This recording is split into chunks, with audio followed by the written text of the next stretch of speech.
Today we're looking ahead to the NHL offseason, talking with the future of Patrice Bergeron in Boston. He's one of the key UFAs. Will he stay in Boston or might he play elsewhere? We also have updates on Ryan Ellis. Does he want out of Philadelphia? What is going on in that situation, which we don't seem to get a lot of clear info on. Plus, Robin Lehner is officially done for the season, but is his time in Vegas done? Is that relationship irreparable, or where do things stand in that regard? Plus, we also have a lot of injury updates as we head into the playoffs, some updates on a coaching situation in Vancouver, plus other news as well. All that coming up next. Welcome back to another video here at Top Shelf Hockey. As I mentioned, we have a variety of NHL news and some offseason rumors to take a look at here today.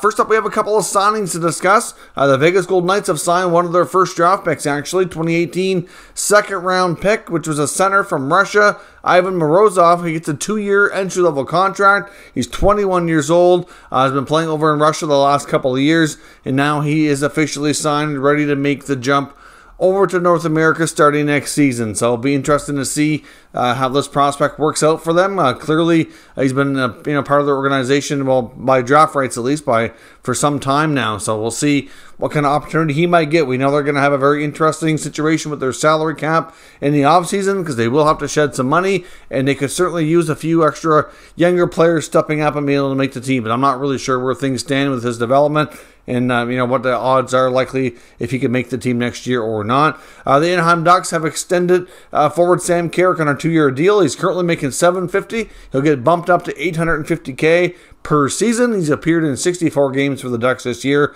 putting up 19 points. So he certainly earned himself that extension. Another fairly cheap contract for a player who can, certainly play a decent role for them, especially more, in a bottom six kind of capacity here. We have several injury updates here heading into the Stanley Cup playoffs here as well. Some of these teams, of course, are non-playoff teams, but we have Columbus announcing today that Sean Kuraly with a toe issue, broken toe I believe it is, and Boone Jenner with a back issue are both done for the season.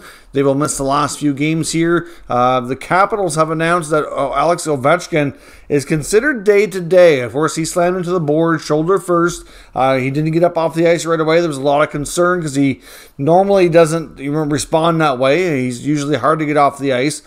He won't play this evening, and the Capitals are leaning towards keeping him out of the rest of the regular season to make sure he's good to go for the playoffs. I know there was some talk that might be challenging for him because he's such a competitive guy who wants to play. Of course, he's chasing down some records as well, trying to get some more goals. So I don't know if he will officially sit out the rest of the season, but he will certainly miss tonight's game for sure. Day-to-day, of course, based on what we saw, it might not be as bad as it might have looked. Reporters who saw him at the rink today were saying he didn't have any kind of a sling or anything with his arm or shoulder, so it looked like he was, pretty normal, just obviously probably dealing with some soreness or what have you. So we'll see where that goes, but things are looking optimistic for him. When it comes to the Leafs, Michael Bunting is going to be out for the rest of the regular season to get repair whatever he's dealing with. I'm not sure the exact nature of the injury. They haven't said a lot, but he's done. Jake Muzzin, of course, is not necessarily guaranteed for game one of the playoffs, even though he could play in these last remaining games to see if he's up to the playoff challenge. We know the playoffs are a whole different beast, and word is that he's going to take these games to kind of feel things out and see if he's ready for playoff battle or not. So they do have concerns that way. Andre Cash has been rejoining practice in a regular jersey, which is great. He's optimistic that he'd like to be able to be ready to play game one of the playoffs. No guarantees on that. Not really quite clear. The Leafs have not given any kind of definitive timetable on his return. In Vancouver, looks like Thatcher Demko could be done for the season. He is hurt, and very well, according to Elliot Friedman, could miss the last couple of games here for the Vancouver Canucks, but that's not really all that serious, really, considering that their playoff hopes are now been crushed. They will be missing the playoffs. I know Vegas still has a little bit of hope left, although the math is really much against them, but they have a big game tonight against Dallas. If they win, they'll stand a chance. If they don't, then they will be done too. And staying with Vancouver for a second, it does sound more and more likely that Bruce Boudreau will remain head coach of the Canucks and likely gets a new deal. I know Elliot Friedman was talking about that on the Donnie and Daly show today. It's like a month ago, there was a lot of speculation that maybe Vancouver wanted to go in a different direction, but based on what we've seen in the past month, now it seems like they're pretty much sold on the idea of keeping him. It's going to boil down to negotiations. Some think that Boudreau wants a 4-year deal. Maybe the Canucks prefer a 3-year deal, so they'll have to work that out, but all indications are that there's a pretty good chance, at least, that he will remain the head coach and get a new deal to stay with the Vancouver Canucks. A couple other quick updates here as well. The IIHF has officially withdrawn the hosting rights of the 2023 World Championships of Hockey from Russia, which was supposed to be hosted there. They will determine a new host soon here. They do have meetings coming up in Finland in the not too distant future, so we should find out not too far away where that's going to be, but it will not be in Russia. Of course, the 23 World Juniors, which was already previously pulled from them, and we know will be in Canada. The Hockey Canada is still going through the selection process right now. It is believed that the Moncton Halifax bid here in Atlantic Canada is the leading contender, but by no means has a decision been made. The selection committee needs to be meeting again here soon, I believe. There's still lots of other bids, including Ottawa. There's one in Saskatchewan, one from BC, and Quebec City as well, trying to host this. So still certainly a lot of stiff competition, but it's kind of leaning to the fact that it seems like between Hockey Canada and IIHF, they might be leaning towards having smaller buildings, so they may not necessarily want the NHL-sized arenas. They might want to go a little bit smaller, a little bit more intimate setting to make sure the buildings are packed full and to get to an area that hasn't seen the games in as well, because obviously they could keep going back to the same places with this tournament. As much as Canadians love the World Juniors, eventually they will grow tired of it in certain areas. You got to kind of spread it around, so that might be part of the reason why the Atlantic region might be favored to get this one, but we'll see. Decision should be coming relatively soon, given the time they need to plan and prepare ahead for this tournament, which would get underway here at the end of the year around Christmas time. Even though it's a 23 tournament, it technically starts in December 2022, but ends in January 2023. Another big name to watch for coming up here in the next week or two is KHL Russian forward free agent Andrei Kuzmenko, who we've talked about in the past. We've known for some time his contract was going to be expiring in Russia, and that he was looking to make the jump to North America to play in the NHL. And there was a fair bit of interest. We had linked a few teams like Ottawa, Detroit, and a few others.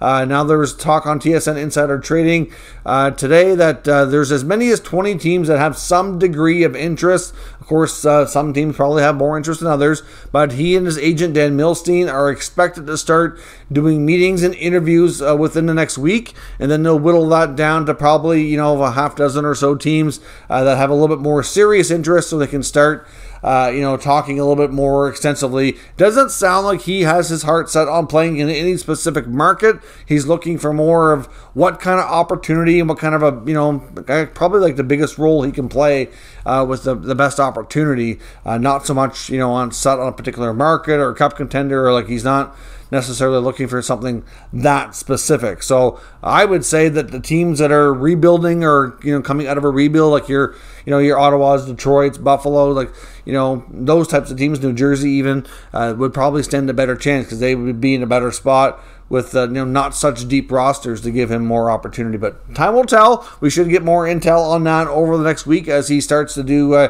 interviews and meetings with all the clubs that have various degrees of interest. Now, as I mentioned, we're looking at the future of 3 different players here. I want to start with Robin Lehner. We've talked about him a couple of times. Of course, video that I put out last night was talking again about is he done or is he not done. And as I was posting the video, it became officially announced that yes, he is having surgery and he is done. A little bit more context on the situation that we did learn. It basically sounded like some of it had to do with cap situation, and you have to wonder, some of it might have been a combination of miscommunication or what is going on in Vegas, because it sounds to me that we know that Vegas is kind of got a reputation for being a little bit cold-hearted, if you will. They're not afraid to make tough decisions, and when it's time for a player to go, they don't care. They'll do what they got to do. Like, look how Marc-Andre Fleury's trade was handled and all that. Peter DeBoer is also known as a coach who's not afraid to make those tough, cold-hearted decisions too. And at the same time, I mean, it's kind of odd that this relationship seems to be breaking down, because look, during the whole Lehner Fleury, controversy and who's it going to be, who was the preferred guy, it seemed like Dufour always favored Lehner. Lehner seemed to be his guy, and he was the guy that they were leaning on when it looked like they were shoving Fleury out. And now the relationship with Lehner is breaking down. So essentially, we know that Lehner's been battling multiple injuries for some time, and he's been trying to get it out. And essentially, when he first said that he was going to be done and wanted to have a surgery, it sounded like they were able to convince him to stay on a couple of more days, because that allowed them just to be a little bit more flexible with the salary cap to bring up another goalie from the AHL. Something, so he did end up agreeing to that. But when you heard Peter DeBoer do his interview when the news first broke, he basically said, like, I don't know what you're talking about. As far as I know, Robin's not done for the year. I expect him at practice tomorrow, and I expect him to be at the game on the weekend. Like, it just seemed to be really bizarre.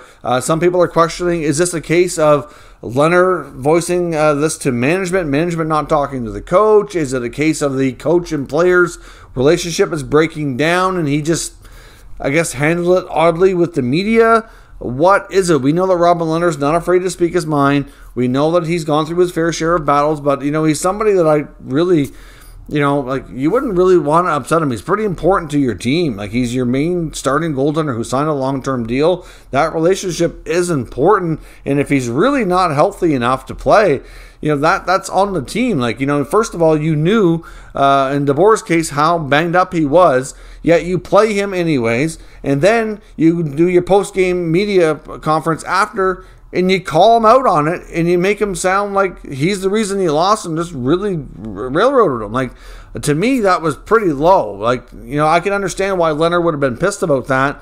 And then on top of that, then you kind of make it sound like Logan Thompson's the guy that you can trust. But then yet you start Lehner anyways. And then in a 1-1 game, you pull him after one period. So you probably pissed him off twice within such a short period of time. So my guess is he probably just said, listen, if you're going to treat me this way, I really shouldn't be playing. I'm banged up. I'm done. I'm going to get my surgery. I'm not playing through this anymore.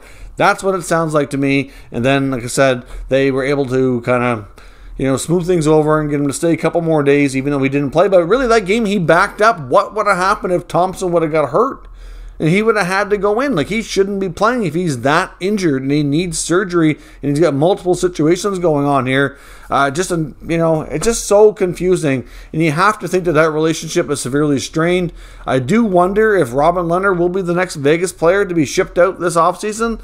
I mean, we'll see what happens in tonight's game against Dallas. How much experience will Logan Thompson gain here? Can he be the guy? I don't know if he's ready for that. I don't know what they're going to do, but is Peter DeBoer going to be the coach next year? You have to think that's a question mark to look at too. I mean, based on all these decisions that have been made, and then of course they're, I guess we'll see if they miss the playoffs and how that goes. Like, it's just really confusing, and you have to think that relationship is now, not good, and you wonder what it means long term.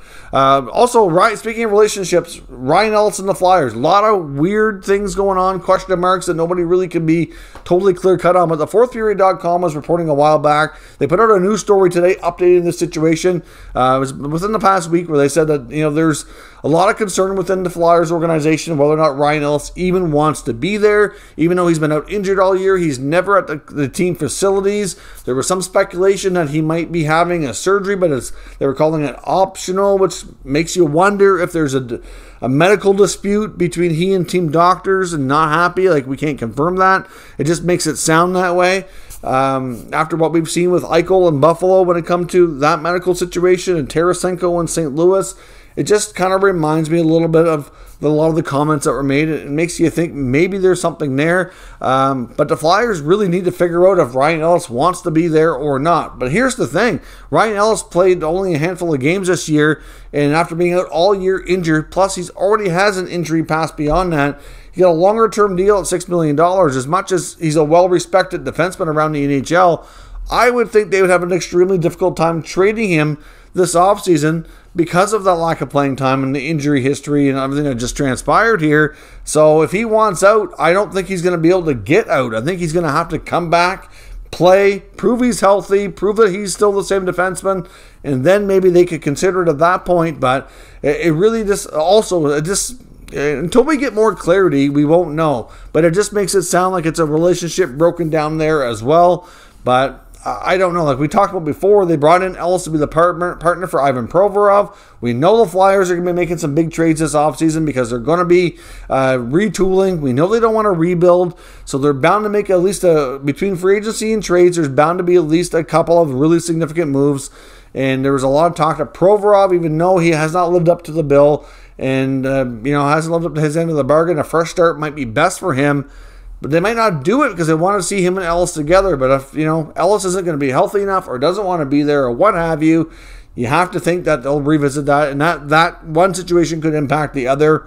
But it's just really confusing. And until we get more clarity on that situation, it's going to be interesting. But I dare say it's fair to say that Ryan Ellis and the Flyers are a situation we need to monitor here as we approach the offseason here. And keep in mind, the offseason for half the league starts in less than a week. So we're bound to get more activity. Even if we don't see much in the way of trades, there's going to be a lot more chatter in the rumor mill as these teams start kind of talking to each other and making things a little bit more known of what their likely plans are. Now, lastly, we want to look at the future of Patrice Bergeron, one of the potentially top names on the UFA market this offseason. It's been clear all along, most of the year, that he and the Bruins were not going to talk contract until all is said and done at the end of the year. Now, we know that he's a lifetime Bruin at this point. He's the current captain. It's really tough to imagine him wearing any other uniform. But we've seen in Boston how they've dealt with some of their older players in recent years, like the Chara situation is a prime example, when they feel a player is getting a little bit older and not able to live up to what they want to get younger, that they're not afraid to move on. Now, I'm not saying that they're in that situation with Bergeron. Chara was certainly a fair bit older than where Bergeron is now, but some believe, and today's reports come from Boston Hockey Now, looking at, from multiple sources, they say, that most executives around the league that you talk to would expect Bergeron to either sign a one-year deal in Boston or maybe even retire. I don't know that the retirement is on the horizon, but some think it's a possibility. Now, there's also some talk that could he jump to the dark side, if you will, and go to longtime rival Montreal, where his former agent Ken Hughes is now the GM. As soon as Hughes was named GM of the Montreal Canadiens, knowing that Bergeron and Chris Letang, his two most prominent clients, are both French Canadian and of course connected to the province of Quebec, are pending UFAs. There's been lots of people trying to link Bergeron and Letang to Montreal. I've seen numerous reports, numerous articles. We've talked about it here a few times. I don't know. I think if I had to pick which one would be more likely, I'd say Letang. I don't even know how likely that is, but there seems to be enough chatter out there about it. Whereas Bergeron, I think it's less likely.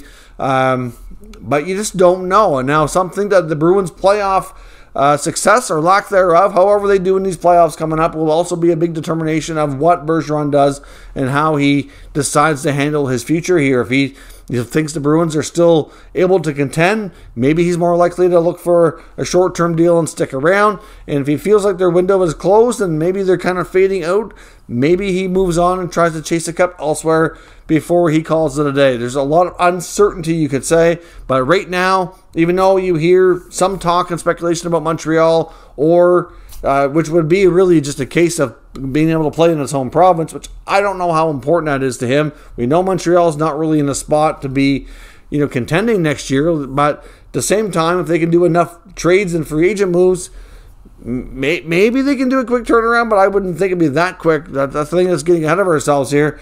But at the same time, could he go to another contender to chase a cup? It's possible, I guess.